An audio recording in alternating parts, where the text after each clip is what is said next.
మొన్న బీహార్లో ఎన్డీఏ ప్రభుత్వం ఏర్పడిన తర్వాత అక్కడ గౌరవ ముఖ్యమంత్రి నితీష్ కుమార్ గారి ప్రమాణ స్వీకారానికి మేమందరం వెళ్ళాం. అక్కడ చాలామంది కేంద్ర మంత్రులు అదేవిధంగా రాష్ట్ర ముఖ్యమంత్రులు హాజరయ్యారు.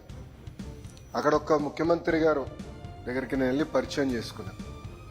ఇట్లా పలానా వ్యక్తిని ఆంధ్ర రాష్ట్రం నుంచి మంత్రిని అంటే ఆయన అడిగారు, గడిచిన 18 నెలల్లో ఆంధ్ర రాష్ట్రంలో ఏదో మ్యాజిక్ జరుగుతుంది, ఆ మ్యాజిక్ వెనకాల సీక్రెట్ ఏంటని ఆయన అడిగారు. అప్పుడు ఆయనకి చెప్పా, ఆంధ్ర రాష్ట్రంలో 2 ఉన్నాయి సార్ అన్న. ఒకటి మిసైల్స్, రెండోది జీపీఎస్.